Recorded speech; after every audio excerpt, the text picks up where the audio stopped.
సామి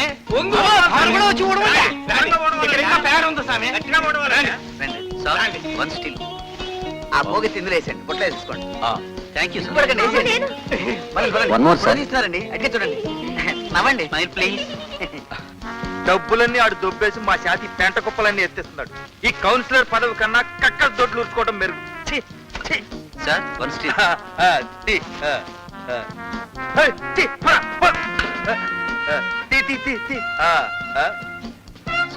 1 4 సార్. ఎవరో ప్రజాసేవే మా కర్తవ్యం. పోగతి మేడం 1 స్టీల్ ప్లీజ్. కొంచెం దగ్గర తీసుకోండి, ఇంకొంచెం. Smile please. నమస్కారం అమ్మా, నేను నిజం పత్రికా విలేకరి. మీరు మీ కౌన్సిలర్స్ ఇలా రోడ్లు ఓడ్చడంలో కారణం ఏమిటో వివరించగలరా?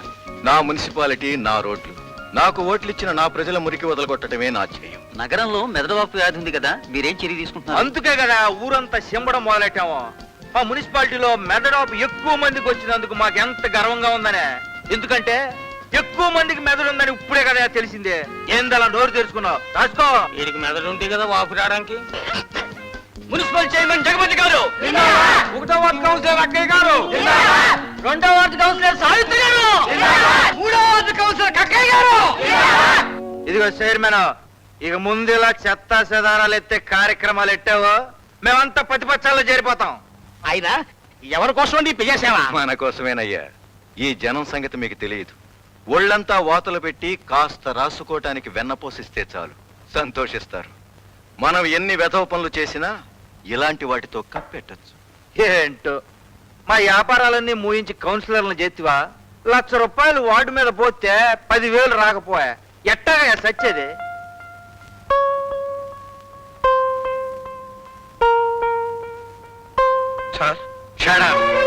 నువ్వెందుకు వచ్చావురా?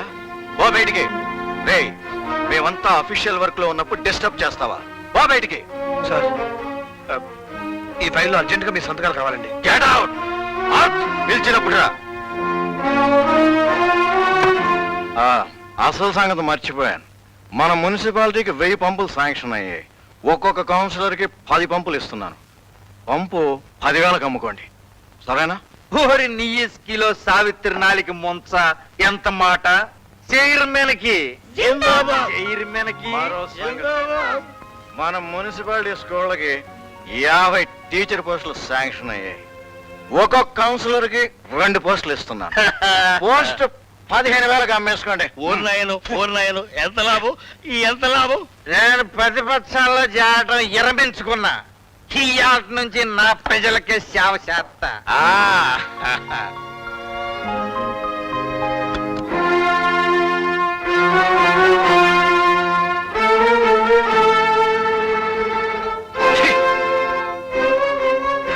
నువ్వు ఏకంగా వల్లకాడే ఎట్టేస్తే ప్రజానేకం ఏమనుకుంటుంది? అది ప్రజల కోసమేగా. అది పాయింటే. ఇంతకీ వల్లకాడా? టౌన్ కి 4 కిలోమీటర్ల దూరంలో ఉన్న నా సొంత స్థలంలో. ఏందే వల్లకాడ అంత దూరంలోనా? నేను సత్య ఒప్పుకోను. మా ఇంటి ఆడాలి అసలు ఒప్పుకోరు. మనలో ఊరన్న సత్య అంత దూరం ఎవరు తీసుకెళ్తారు? మీరే ఆలోచించండి. మున్సిపాలిటీ చైర్మన్లు, కౌన్సిలర్లు సత్తే మొయ్యక్కర్లేదు. మున్సిపాలిటీ సెట్ తీసుకెళ్లే ట్రాక్టర్లా దాని మీద బలే తీసుకెళ్తారు. చెత్తలాగా. అయితే నాకు ఇష్టమే. అయితే ప్రారంభానికి ఏర్పాటు చేయండి.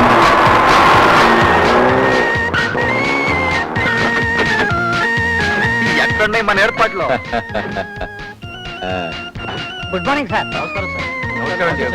నమస్కారం జగపతి గారు. ఎక్క భలే ఉంది కదా. ఏమిటి శ్మశానానికి నా పేరు పెట్టావు? నువ్వు చైర్మన్ అయ్యాక జరిగే మొట్టమొదటి ఓపెనింగ్ అయ్యా ఇదే. నీ పేరు ప్రజానికి బాగా తెలియాలని అట్టెట్టా. Correct correct. దయచేయండి సార్. నమస్కారం. నమస్కారం సార్.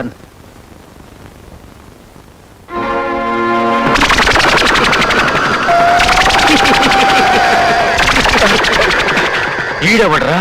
ప్రతి రాజకీయ నాయకుడికి ఒక జ్యోతిష్కుడు. నీ వల్లకాడికి ముహూర్తం పెట్టింది ఈడే. కండ పేరుండ శమాల స్వామి.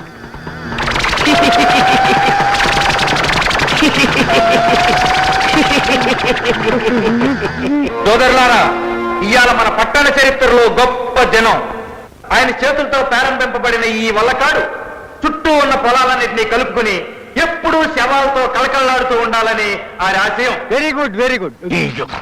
చైర్మన్ గారు ఇప్పుడు తన పవిత్రమైన చేతులతో మొదటి తిరిగిస్తారు.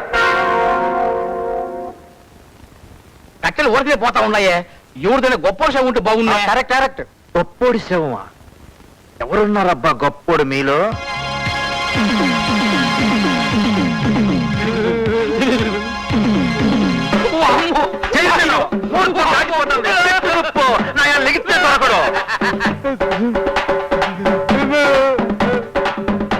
చైర్మన్ గారు నచ్చండి నొప్పు. నువ్వు నోరు మూసి పడుకోలేక చెప్పు, పని అయిపోద్ది.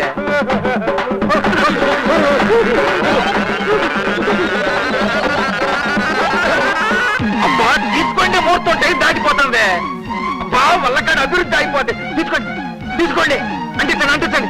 చైర్మన్ గారికి జగపతి గారు వల్లకాడు. తీసుకోండి. జగపతి వల్లకాడు, జగపతి వల్లకాడు, జగపతి వల్లకాడు. నీలాంటి చదువు సంస్కారం లేని వాడిని కౌన్సిలర్ గా చేయటం నా బుద్ధి తక్కువ.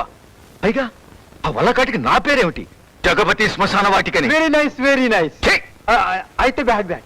దానికి తోడు మొదటి చిత్త నేను వెలిగించాలా? మంత్రులు పెద్ద పెద్దోళ్ళు ఉపన్యాసాలు ప్రారంభోత్సవాలు చేస్తున్నారని మనం చూస్తున్నాం కదా, మందు కూడా ఆ లెవెల్లో ఉండాలని కదా నేను స్టేజ్ మీదకి ఎక్కి ఆ వంతున ఉపన్యాసం చెప్పింది. నువ్వు ఎట్ట అనుకుంటావా? నేనేమన్నా కలగన్నానా? అదిగా చైర్మన్ గారు, నాకు అసలే అంత పట్టడం లేదు. మన ఊరి మధ్యన శ్మశానం ఉండగా మళ్ళీ శ్మశానం ఎందుకండి? ఈ శ్మశానాన్ని మనం ఆక్రమించుకుంటున్నాం. ఏంటి వల్లకాడ? ఇంతకంటే నీచమైన పని ఏమైనా ఉంటుందా అని. చిచ్చి. ఆ శ్మశాన స్థలం విలువ ఇప్పటి మార్కెట్ రేట్ ప్రకారం ₹1,00,00,000. Correct correct. రేపే సమాధులు తవ్వించి శుభ్రం చేయించండి. అలాగే.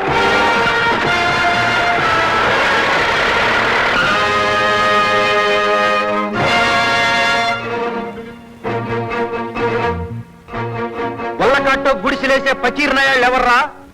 అడగవయ్యా. ఆయన అడుగుతున్నారా? ఎవరు మీరు? అమర్గులు. ఊరి నా కొడకల్లారా. మా మాంగారు తారెడతాడేమోనే. ఒరే కక్కయ్య. ఏంది రక్కయ్య? ఈ నాయాళ్ళని ఇనుకొండ సెంటర్ లో అయితే ఇరుచుకు తినేవాళ్ళం కదరా. ఏడైతే ఏం చేయలేదంటూ పాండి. రే, 1వ వార్డు కౌన్సిలర్ ని 2 ఓట్ల ప్రజాబలంతో గెలిచినోడిని. 2 ఓట్లంట? అయ్య బాబు. ఏంట్రా కూసావు? మర్యాదగా వెళ్ళకపోతే పాపం పండిపోతాడు చెప్పవయ్యా. మర్యాదగా వెళ్ళకపోతే ఆయన పాపం పడిపోతాను చెప్పమన్నారా? నాటు సారా అమ్మేవాళ్ళు, మాంసం కుప్పలు అమ్ముకునేవాళ్ళు ప్రజానాయకులు కాబట్టే పంచెల్లో బతుకులు గోషీల్లోకి వచ్చాయి. ఇంకా చూస్తారేంటి? లాగిపారేంటి రా గుడిసెలు. ఈ శ్మశానం మీద మీకు హక్కు లేదు. నువ్వా మీసాల మొలిసిన నాగమ్మ? ఇదేమన్నా పల్నాడు అనుకున్నావా? మున్సిపాలిటీ. చూశారా చైర్మన్ గారు? చూస్తూనే ఉన్నాను. వీధిలో పడిన విప్లవాన్ని పోలీసుగా ఎలా అణచాలో బాగా నేర్చుకునే ఉన్నాను. చిన్న పోలీసు దెబ్బలు చాలకి ఇంకా కొట్టుకుంటూనే ఉంది. సమాధులు పడగొట్టండి, ఎవరడ్డ వస్తాడో చూస్తాను. ఏమిటి? ఎవరడ్డ వస్తారో చూస్తావా? ఈ జనంలో నీకు ఎవరడ్డ రావాలో నువ్వే కోరుకో. అరుణ, నీ దోపిడిని ఎదుర్కోవడానికి ఇక్కడ నేల మీద మనుషులే కాదు, సమాధుల్లో శవాలు కూడా సిద్ధంగా ఉన్నాయి. ఒక ఆడదాన్ని రేప్ చేసినంత సులభం కాదురా జన చైతన్యాన్ని ఎదుర్కోవడం. ప్రజల్ని మాటలతోనూ గొర్రెల్ని గడ్డితోనూ మోసం చేయడానికి అలవాటు పడ్డాం. అహంకారమే రాజ్యాల్లో నేలమట్టం చేసింది. అహంకారమే దశాబ్దాల రాజకీయ చరిత్రను సమాధి చేసింది. నువ్వెంతరా గడ్డి పరక? ఏం చూసావే? చూస్తారా? రాత నోర్మించండి. అమ్మ మీద కర్రబడితే ఒక్కొక్కడిని పందినేసినట్టే చెప్పండి రే. చైర్మన్, ఈ ఫోటో సెట్ వీలునామా చూడు. పట్టణ అభివృద్ధి అయితే స్థలం పేదలకు చెందాలని గతంలో ఈ శ్మశాన స్థలాన్ని దానం చేసిన ఒక జమీందార్ రాసిన వీలునామా. దీని మీద నీకు ఎలాంటి హక్కు లేదు. హక్కుందని హూంకరిస్తే ఈ శ్మశానంలో తగలబడే చివరి శవం నీదే అవుతుంది. చేతి మంటలు సిద్ధం చేసి పెట్టు. ఎవరికి అవసరం వద్దో చూద్దాం.